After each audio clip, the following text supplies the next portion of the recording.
apa saja tugas yang harus diselesaikan oleh guru di sekolah? Ada gak kesibukan lain yang dilakukan oleh guru selain kegiatan mengajar? Yang harus diselesaikan di sekolah, yang harus diselesaikan oleh seorang guru itu fokusnya adalah memberikan layanan, karena saya guru BK, jadi memberikan layanan kepada siswa, memberikan bimbingan kepada siswa secara keseluruhan tanpa memilih dan memilah siswa tersebut. Kemudian itu tiap hari ya, memberikan layanan, memberikan bantuan baik ada ataupun tidak ada siswa yang bermasalah. Jadi yang penting bagaimana memberikan layanan. Kebetulan di sini layanannya ada dua bentuk, satu layanan klasikal dan yang satu lagi layanan responsif. Artinya kalau klasikal itu masuk ke dalam kelas sesuai dengan aturan yang berlaku di sekolah dalam bentuk tatap muka di dalam kelas. Itu. Yang kedua, layanan responsif bagian dari 4 unsur layanan BK, yaitu ada layanan dasar, layanan informasi. Layanan dasar itu terdiri dari bimbingan belajar atau layanan pribadi, sosial, kemudian karir dan belajar. Nah, responsif itu merupakan salah satu bagian yang dilakukan ketika teman-teman dari ibu bapak guru yang memerlukan bantuan atau terjadi kejadian di luar keumuman, tidak biasa gitu. Kemudian kalau ditanya tentang kesibukan ataupun hal lain yang di luar pekerjaan itu ada, satu, saya ditugaskan menjadi guru pendamping khusus, itu memberikan layanan pendampingan kepada anak-anak yang inklusif. Kebetulan yang inklusifnya adalah kesulitan belajar dari sisi membaca menulis. Ada sekitar 13 orang. Nah, itu diberikan layanan setiap minggu, kurang lebih 2 kali dalam seminggu gitu. Kemudian kalau ditanya ke penulis, saya memang ada ke petugas ataupun ada pekerjaan lain di luar mengajar yang inti di sini. Iya. Lanjut ya Pak, bagaimana tanggapan Bapak tentang beban tugas yang diberikan dan diselesaikan oleh guru? Tanggapan saya, yang harus diselesaikan ya harus selesai. Tidak ada beban, karena itu merupakan sebuah kewajiban. Ya, karena kewajiban, karena sudah di SK-kan, punya SK PNS ataupun bukan, saya kebetulan PNS, berarti saya harus menyelesaikan tugas-tugas saya tanpa merasa terbebani. Kan itu kewajiban saya selaku guru yang diberi wewenang untuk mengajar. Baik, jadi keprofesionalan seorang guru itu sangat penting ya dalam hal baik mengajar maupun membimbing siswa.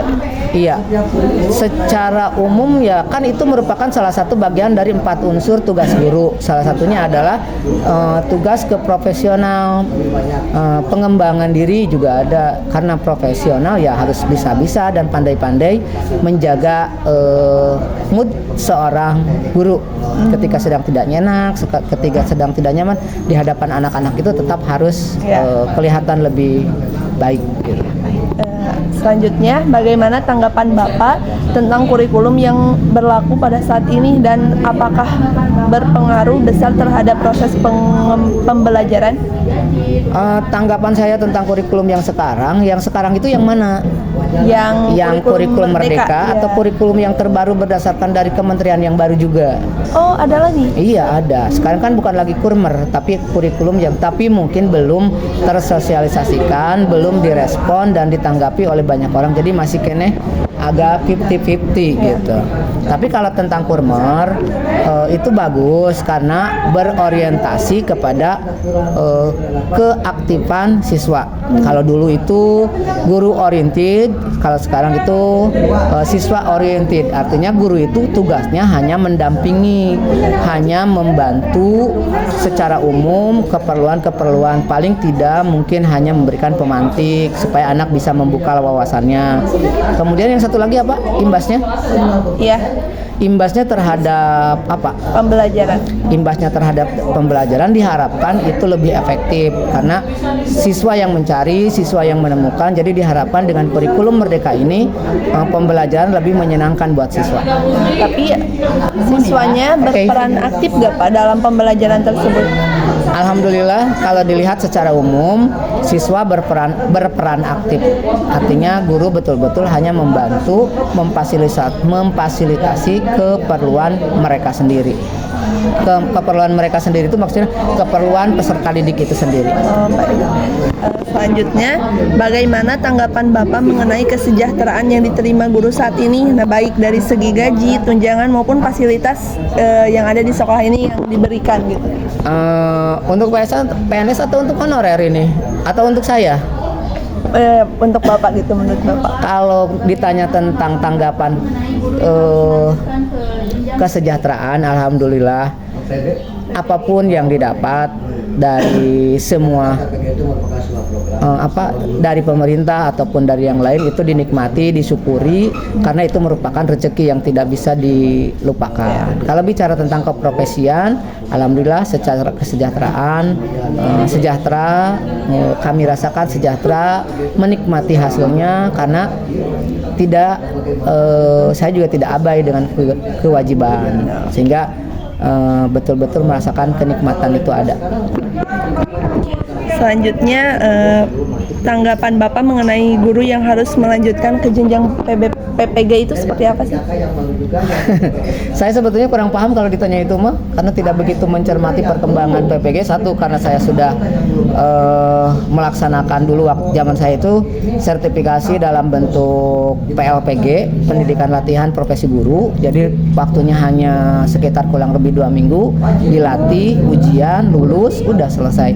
Kalau sekarang itu karena baru, saya tidak begitu mencermati, tapi secara umum kalau pelatihan kayak pendidikan kayak PPG itu lebih bagus karena lebih tersistematis programnya, kurikulumnya, sehingga mungkin diharapkan lulusannya juga lebih baik. Selanjutnya, bagaimana Bapak melihat perkembangan karir dalam profesi kependidikan? Kalau pendapat saya itu karir guru secara umum baik, bagus.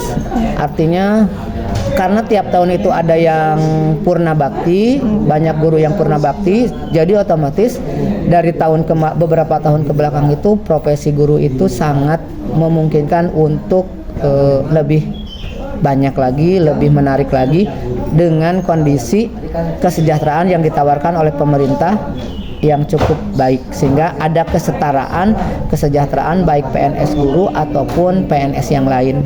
Kalaupun dibandingkan dengan honorer, itu ketika mereka sudah berprofesi, bersertifikasi, sedikitnya akan lebih membantu mereka dari sisi kesejahteraan. Jadi lebih baguslah dengan adanya profesi PPG itu. Iya. Dalam hal mengajarnya pun mungkin guru-guru lebih profesional ya Pak? Iya, dalam hal mengajar guru-guru yang ber-PPG itu kemungkinan karena anak-anak muda yang usianya itu lebih muda, kemudian mendapatkan layanan saat belajarnya dan pengalaman belajarnya juga baru, sehingga metodenya itu lebih variatif, dalam artian lebih banyak menggunakan media-media yang kekinian. Karena mereka juga walaupun tidak Gen Z, mungkin masuk ke wilayah generasi yang sebelum Gen Z.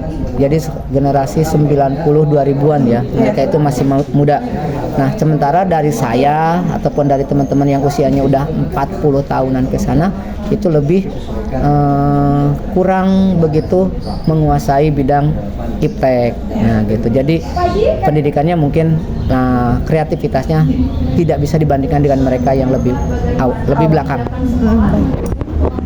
Selanjutnya, bagaimana kebijakan sekolah mendukung pengembangan profesional seorang guru? Kebijakannya sangat baik. Kebijakan sekolah itu fleksibel, artinya ketika ada teman yang harus melaksanakan PPG, dia mendapatkan ruang dan luang waktu yang cukup, sehingga mereka bebas.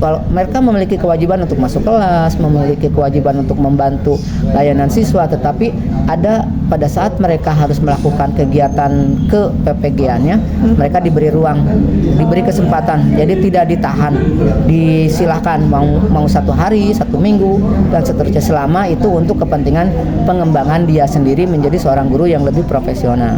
Kalau untuk siswanya yang ditinggalkan untuk PPG seperti itu bagaimana Pak? Tentunya ya tidak sama dengan mereka yang ada di sini. Artinya hanya lebih kepada bentuk tugas atau pembelajarannya yang daring atau online gitu. Jadi mereka memantau pembelajarannya melalui daring dan pengumpulan dengan Google Form atau yang dengan tugas-tugas yang lebih ke digitalisasi. tidak mengekang berarti ya untuk Tidak. hal itu.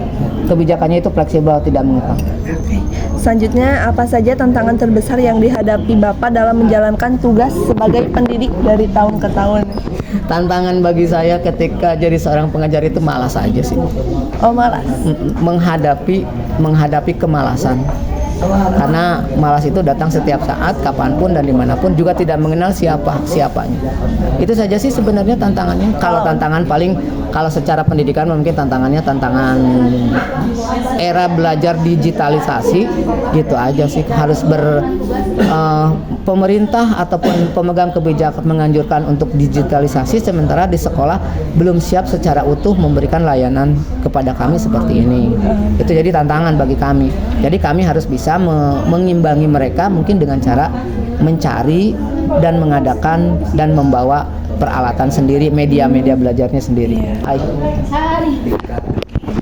Selanjutnya, apa sih yang memotivasi Bapak untuk menjadi seorang guru? Apakah ini cita-cita awal Bapak atau bagaimana? Sebetulnya emang sih cita-cita saya dari anak-anak usia berapa tahun gitu. Dulu itu terinspirasi ketika ada seorang guru dengan pakaiannya yang bagus, bukan bagus sih, mungkin rapi, pakai safari, kalau dulu sebutnya jas safari, bawa tas. Padahal usia saya itu pada saat itu masih 3 tahunan, ya. Sehingga ketika ini cerita berarti setback ya ke belakang melihat itu. Jadi ketika ditanya Ujang mah mau jadi guru gitu, dan itu seiring berjalan waktu, padahal itu sudah lupa belajar SD, kemudian melanjutkan pendidikan. Nah pas kuliah baru kepikiran, oh ya saya minatnya ternyata di BK gitu.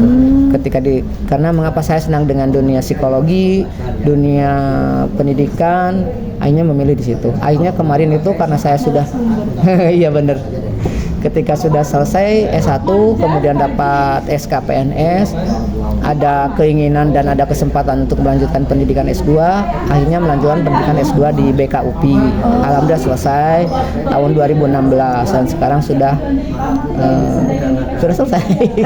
Pengen melanjutkan lagi tapi tidak. S3 lanjut. Pingin sih dari dulu, cuma ada hal yang harus lebih diprioritaskan. Pendidikan anak-anak dulu lah. Ya baik. Nah, ada gak sih Bapak saran nih dari Bapak nih bagi kita semua yang pengen jadi calon pendidik gitu? Saran dari saya untuk teman-teman yang akan menjadi guru, cintai kuliahnya, cintai jurusannya. Karena dengan mencintai jurusan dan kuliahnya, berarti dia siap untuk menjadi seorang guru yang profesional. Kesempatan untuk jadi profesional itu tidak harus jadi PNS dulu gitu. Bertahap ya Pak? Iya, bertahap. Iya. Yang penting mencintai profesi, karena sekarang mahasiswa, profesinya mahasiswa cintai gitu.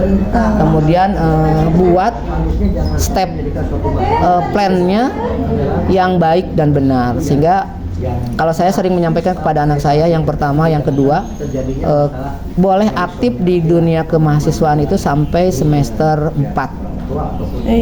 Artinya untuk mengenal mereka dunia kampus, kemudian link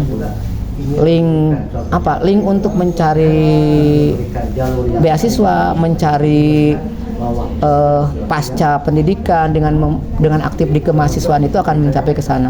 Baru semester 5, 6, 7 fokus ke belajar kembali. Artinya targetnya itu 4 tahun, harus selesai 4 tahun gitu. Nah itu.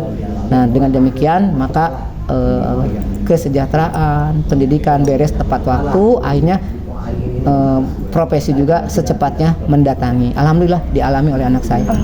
Jadi beres kuliah, beres sidang, surat keterangan lulus saja belum ada, kerja sudah. Masya Allah. Dipanggil dan itu lulus seleksi. Ya, begitu.